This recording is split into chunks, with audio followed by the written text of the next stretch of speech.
To begin with, I am a cardiovascular invasive specialist. Let me break that in simpler terms, a paramedic.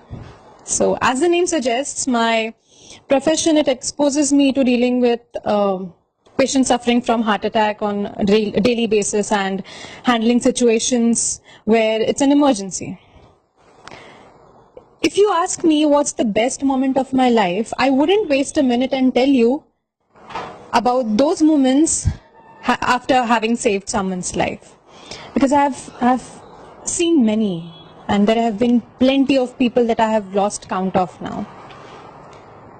My profession has taught me to be humble in life and to treat life with utmost care, thereby living it queen size, of course, and also value time.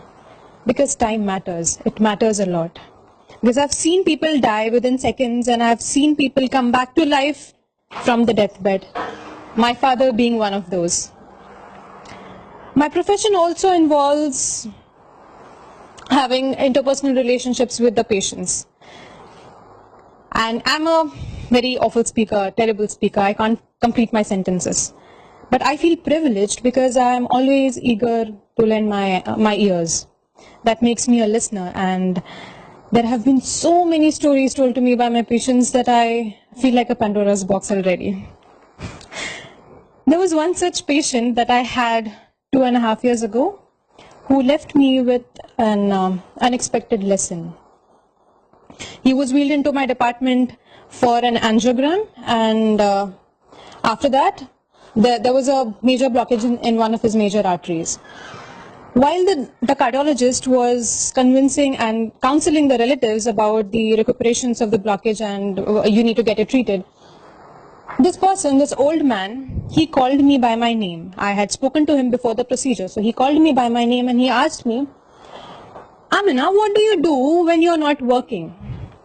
So I promptly replied saying, I travel.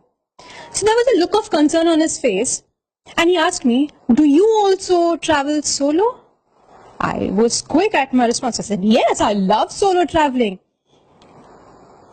I don't know, something shifted in his expressions, and he told me, "Beta Amina, there is a doppelganger waiting outside for you."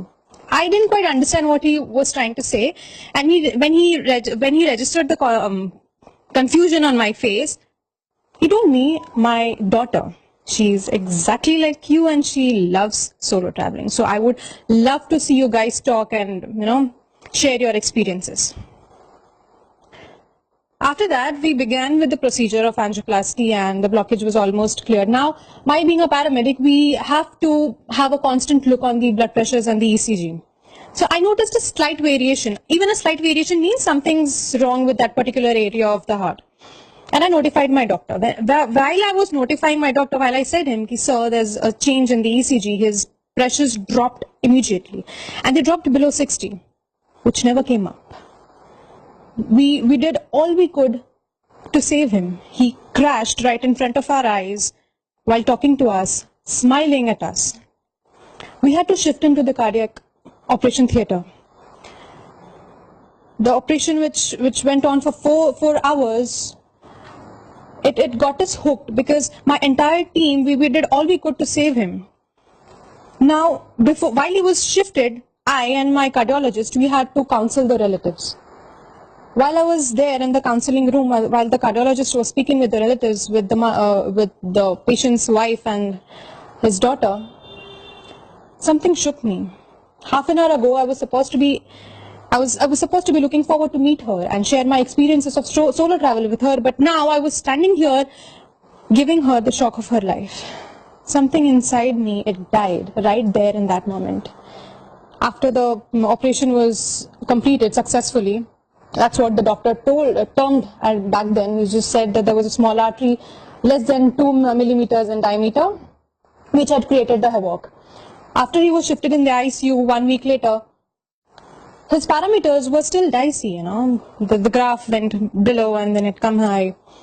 It had almost become a ritual for me because every day when I walked into my department, I used to change into scrubs. And before entering my department, I used to go visit him, look how his pressures were, how was he faring. I remember it was the month of Ramzan when all of it happened, and in the last 10 days of Ramzan, we treat all the odd nights as holy. 21st, 23rd, 25th, 27th, and 29th. And on each of these nights, his graph used to be really well, and the next day it used to go down. And I don't know what happened.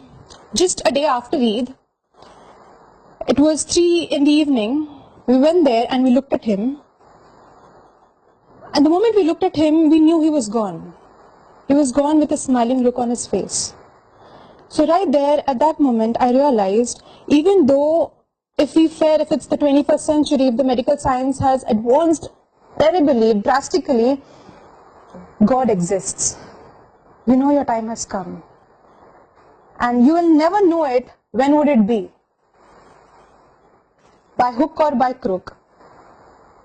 जब आपका वक्त आता है, मौत का फरिश्ता आपको कहीं से भी लेके जाएगा. And medical science right there will do nothing for you.